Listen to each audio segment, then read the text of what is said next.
Good morning children. आज उसी chapter का सब टॉपिक है सब फैक्ट्स अबाउट जीएसटी। कुछ फैक्ट्स हैं जीएसटी के, वो हमने पढ़े हैं, वही इसमें है। एक बार रिवाइज कर लेते हैं, पढ़ के देखिए। सबसे पहला पॉइंट आएगा सिंगल टैक्स स्ट्रक्चर। ठीक है, आप जानते हैं जीएसटी क्या है। बहुत सारे टैक्स को मिला के एक टैक्स बनाया गया ताकि टैक्स की जो बर्डन है वो कम हो। ठीक है, तो GST aims to subsume a plethora of taxes into one single tax.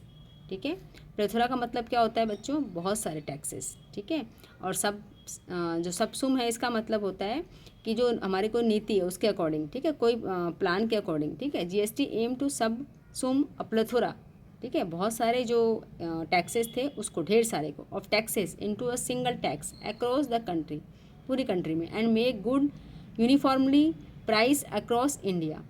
अल्बेल्ट some goods become costly and some becomes cheaper. इससे क्या हो रहा है, कुछ जो डेली के सामान है वो क्या हो रहा है, चीपर हो रहे हैं, और जो लग्जरी आइटम है वो क्या हो रहे हैं, महंगे हो रहे हैं। ठीक है, नेक्स्ट इसका पॉइंट है इफेक्ट ऑन प्राइसेस।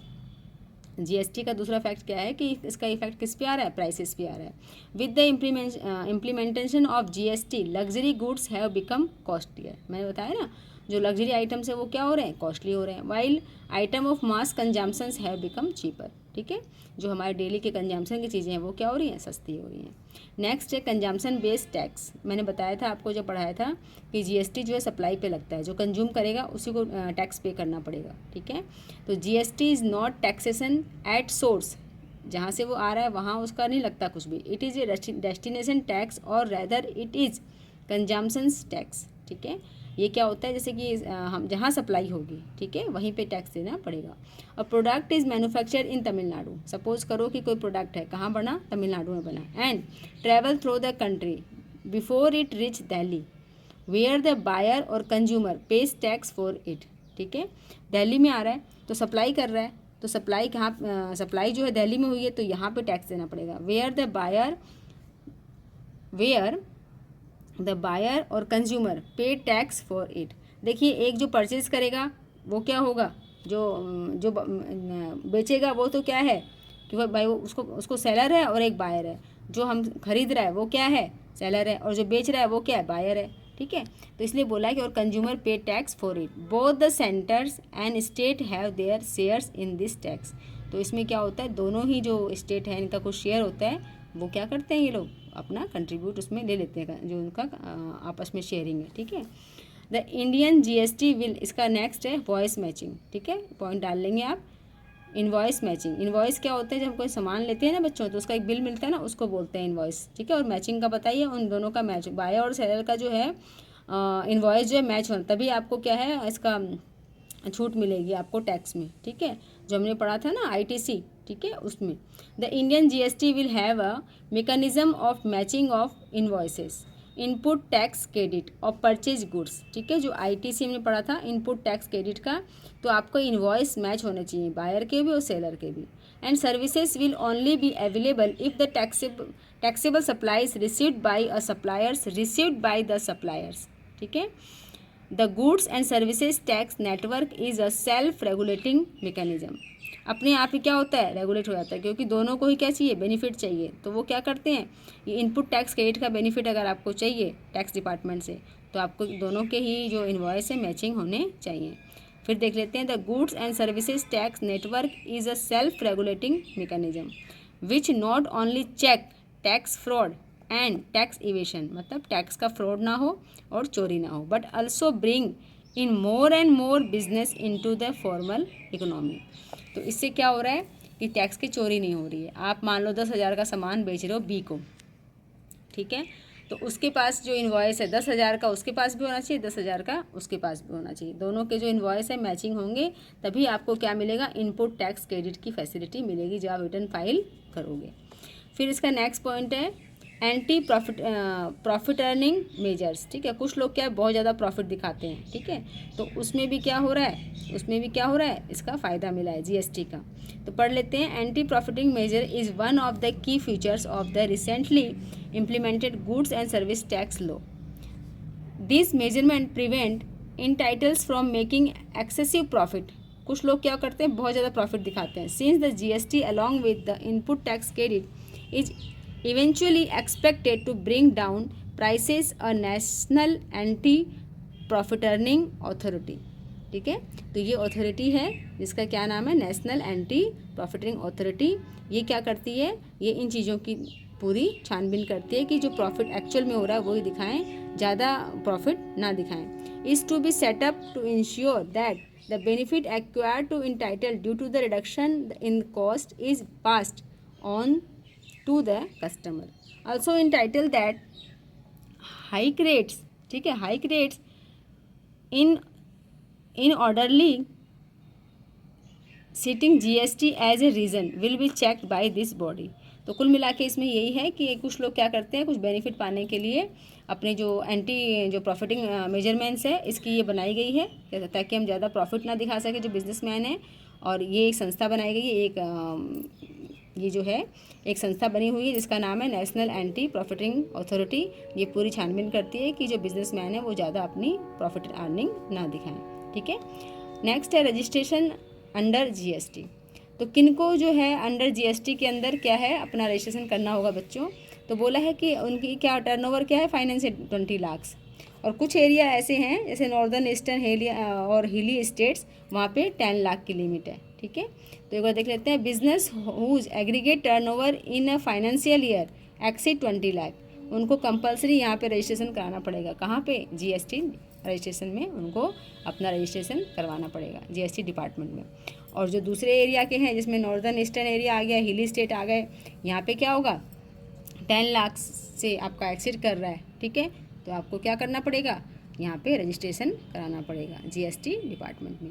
तो ये कुछ फैक्ट्स थे हमारे GST के जो हमने पता था हमको, लेकिन एक बार हमने पॉइंट में पढ़ लिए। तो आप अगर इसको लिखें तो इसको आप हेडिंग डाल के लिखें, single tax structure, effect on prices, consumption based tax, invoice matching. इससे क्या हुआ, इसका फैक्ट क्या है कि इन्वॉइस मैच करने चाहिए। ठीक है, और एंटी प्रॉफिट अर्निंग मेजर्स। ठीक है, 1 की फीचर्स ऑफ द इस GST फैक्ट का। ठीक है, अब आइए एक लास्ट टॉपिक है, बहुत ज़्यादा इंपॉर्टेंट तो नहीं है लेकिन पढ़ लेते हैं, हमारे बुक में है। तो ये है role of commerce and industry association is in promotion of internal trade. ठीक है, हमारा जो इंटरनल ट्रेड है उसके प्रमोशन के लिए कौन इसकी हेल्प करते हैं, कौन इसको बढ़ावा देते हैं। ठीक है, तो association of the business and industrial houses are form to promote and protect their common interest and goal.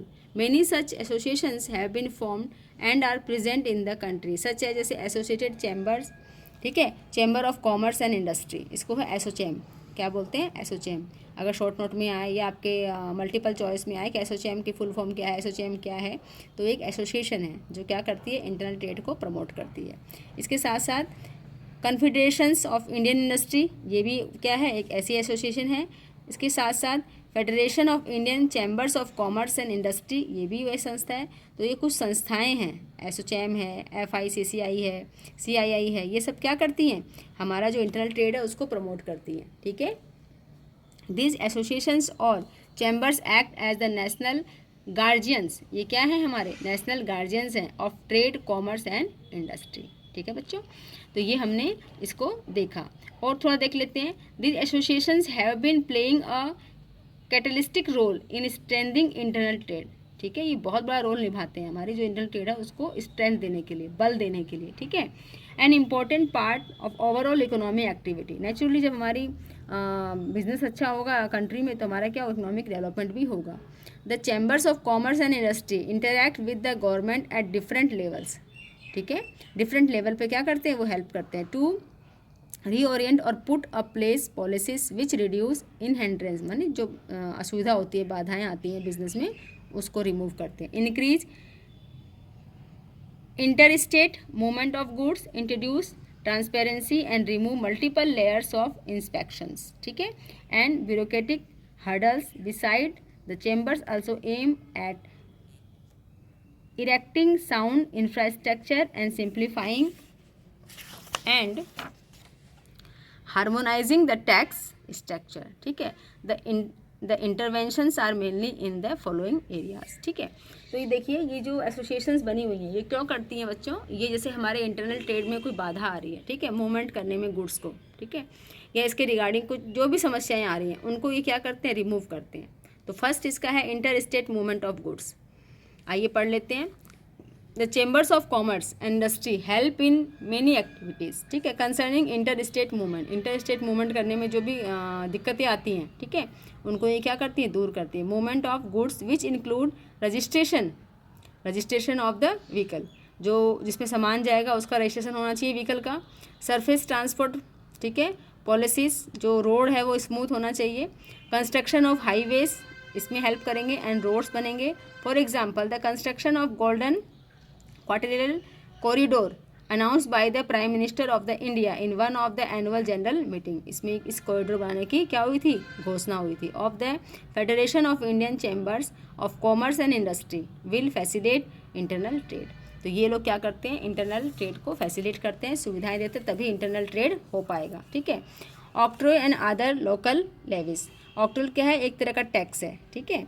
तो ये क्या अब तो ये नहीं है लेकिन इसको पढ़ लेते हैं एक बार। Octroi and local taxes are the important sources of revenue of the local government. जो लोकल गवर्नमेंट है उनका ये सोर्स होता है अर्निंग का, ठीक है।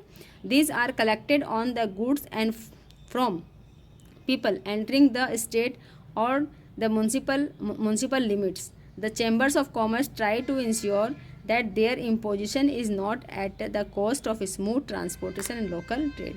तो इसको हटाने की अब क्या की जा रही है, कोशिश की जा रही है, क्योंकि ये ज़रूरी नहीं है, क्योंकि ये क्या है, chamber of the commerce try to ensure that their imposition is not at the cost of smooth transportation, ठीक है बच्चों। Harmonisation of sale tax and structure and value added tax, ये टैक्स अब नहीं है, ठीक है, लेकिन फिर भी पढ़ लेते हैं एक बार। The chambers of commerce and industry play an important role in interacting with the government to harmonise, माने एक सीक्वेंस, हार्मोनाइज मतलब एक सीक्वेंस में the sales tax structure in the different sales. The sale tax is an important part of the state revenue. तो इसको ये अब tax है नहीं तो इसकी इतनी ज़रूरत नहीं है, ठीक है।